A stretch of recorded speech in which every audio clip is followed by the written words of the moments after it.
All right, so we already talked about what schemas are, but let's talk about their features. And by features, I mean, like, how are they housed? Like, what is going on here? So, features in this case are going to refer to things like how they're represented. So, in theory, the way it works is that every a schema is represented in something called a node, Node, a node, and nodes live in your long-term memory. So every time that you learn something new, like what a duck looks like or whatever, then what's going to happen is the image of that duck is going to be placed in a node. So every node represents one schema, and they live in your long-term memory. So think about all of the things you've ever seen and ever learned and ever been told and ever said. Think about all those things. And think about how many thousands, if not millions, of nodes you have, and they all live in the same spot in your long-term memory. Remember, long-term memory is limitless. It's endless. So we have this situation where we have lots of nodes, but however, what we have to know, however, is that even though they live in our long-term memory, we're not consciously thinking about them. All right, so that's the features of the schema, that they're represented by nodes, and they live in your long-term memory. Now, there are some assumptions of schemas in terms of how they function that we need to live with. Besides, obviously where they live and what it is. And most of the assumptions that are going to be most relevant for here are going to be how they develop. All right, so there's really two that we need to talk about. Number one is that schemas are learned via experience. Okay, schemas are learned via experience. And so whenever you're taught something new, you get a schema. Or you get a schema of it, so you get your node. So hopefully, if you're listening to this and you're learning, then you just now, if you've never heard of the word schema before today, then you just got a new node. So welcome it to your long-term memory, I suppose. And that's the way these things work. So the more you get experience with it, the more that experiences you get, the more nodes you get. Now, what's interesting about this assumption is that the learning doesn't have to be direct. What I mean by that is you could vicariously learn things. So let me give you an example of that. I personally have never ever been to New York City. Never. All right? So when I think of what my schema is of New York City, it has things in it. For example, big building, lots of people. But I also think that it's a dangerous place. And the reason I think that is because of shows like Blue Bloods or whatever other cop show where there's just a lot of crime in New York City. So I think that New York City is associated with being mugged. And that's what my scheme of New York City looks like. Let me give you another more concrete example. When I was in graduate school, my advisor and I wrote a book chapter. And in this book chapter, the deal was we could contribute to this book, but one of us had to go to a meeting with all the other authors to talk about the book. Now, the meeting for this book was in Israel. And my advisor told me, Chris, I can't go. I need you to go in my place as an author. And I told my response was, I don't want to be Iron Man. And what I mean by Iron Man is if you've ever seen the first Iron Man movie, the main character is like driving in a Humvee and like terrorists come and like blow up his convoy and kidnap him and put him in a cave. I'm like, I don't want to live that life. I don't want to live in a cave. I don't want to be kidnapped like that. I don't want to live in the desert. I said, forget that. And I told him I didn't want to go. And it's because my schema of the Middle East was shaped by the media or TV shows. And the TV show was fictional. Iron Man's not real, but still, it shaped my behaviors and my decision making. So the experience that forms the schema itself doesn't have to be something that you personally experience. It could be from the media, from your friends, from your family. If your family's like, oh, hey, I went to England and England's great, it's wonderful, it's a lot of fun, well, that's going to be my schema of that because I don't know anything about London or England for that matter. I've never been. So that's the first assumption. The second assumption, though, is that schemas can be changed with additional experience. Okay. Developmentally, this makes a lot of sense. So, I have a son. He's almost 5 now. But when he was 2 and he was learning his words and whatnot, he thought everything with 4 legs was a dog. So he would walk on campus and see a squirrel and just start saying, dog, dog, dog. Or he would see a cat, or even he would see a horse and be like, dog, dog, dog. And it's because he thought any animal with 4 legs is a dog, and that was his schema. His schema was a dog equals animal with 4 legs. But as now he's gotten older, he is able to differentiate between dog versus cat versus squirrel versus horse. And it's because now his schemas change as you learn more and as you get more experience with these things. So even though my schema of the Middle East is one of just like terrorism, if I were to go to the Middle East and have really positive experiences, that could change my mind. That could change my schemas. Or if I never went, but I listened to a documentary online, or I had a lot of friends come back from the Middle East saying how much fun it was and how they never felt they were in danger, well, that would change my schema again. So schemas can easily be changed with additional experience. Now, this is going to influence a lot of things that we do.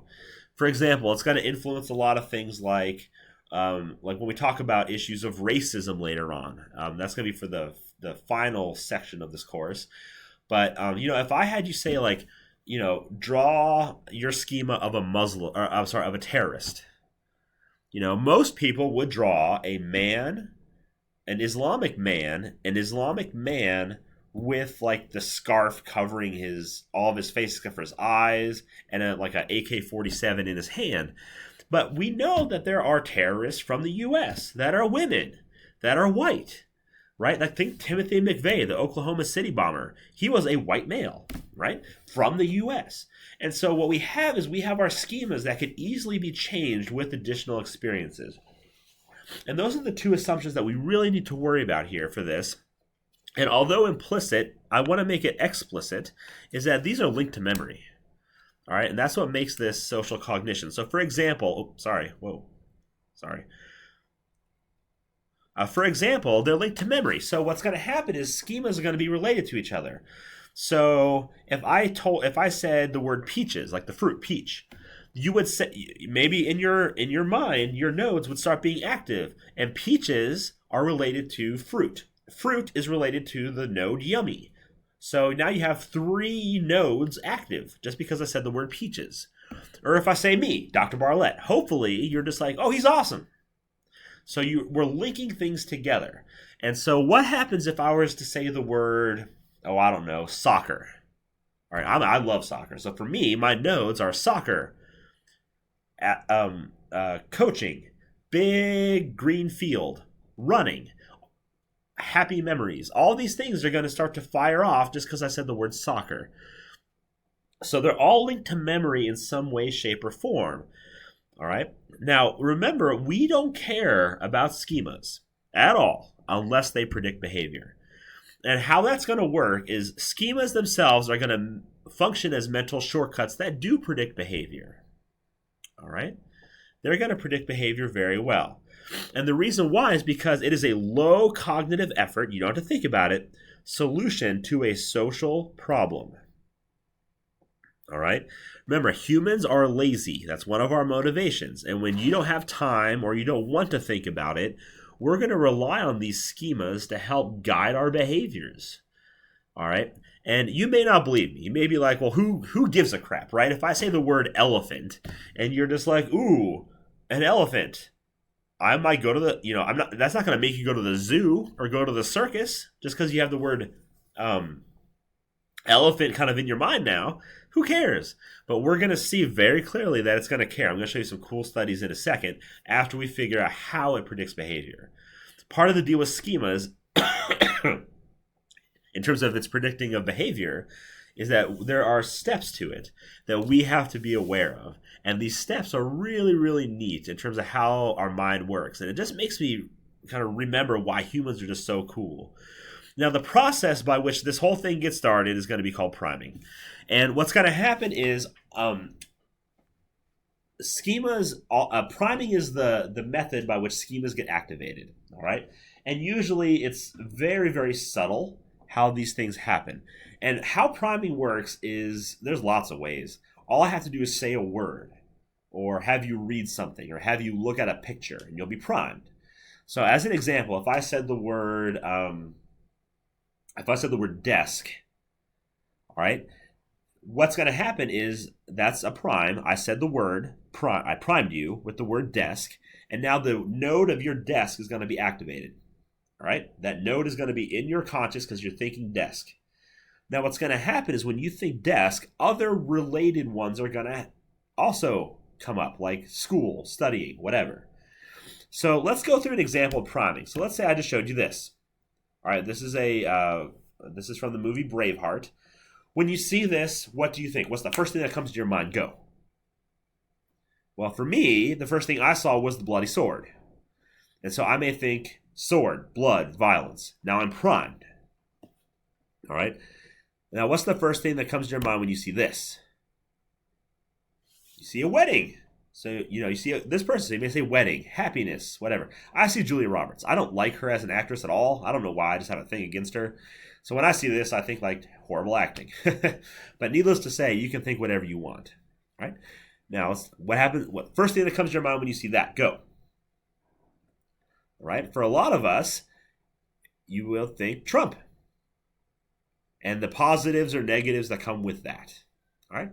First thing that comes to your mind when you see this, go. Now, for me, I think sports, baseball, but for me, baseball is boring, so I think of like sleeping. A lot of people go to baseball games for the experience, so maybe they're thought of like hot dogs and beer. Other people, let's say you are from Boston, you hate the Yankees. You may be like hatred, awfulness, cheaters, whatever. This one, you would maybe think hungry, so now you're just like, I am hungry. Food, hunger. I have goldfish in the counter. Let's go get some goldfish. And that's the way these things work. All right? So the way it works is priming has you see a stimuli, either reading it, seeing a picture, whatever, and that's going to prime other things. That is what's going to be called spreading activation. All right? Spreading activation is where one node triggers the other. So let me show you a picture of this. Okay? So this is a PDF cutout from an article that my advisor wrote, so it deals with aggression. But let's say you play a violent video game. Let's say you see that. Let's say you see someone shooting someone in this video game with a gun. So the gun node right here is going to be active. What's going to happen is, remember, all these things are linked to memory. So when you see gun, you're going to think shoot, hurt, kill, harm. And obviously these are all going to be related to make this web. That's called spreading activation. Remember, all you saw was a gun. You didn't see anyone kill anybody. But because gun and kill are so closely related, they're all going to kind of go off together. All right? The way it's going to work is once enough nodes get activated, however many, we don't know, but once enough nodes get activated through spreading activation, that's going to cause scripts to occur. All right? Scripts, like schemas, are mental representation. Spell that wrong, that's all right. Mental representations of events. All right? And although I have to go now, I'm going to show you an example of that on the next video.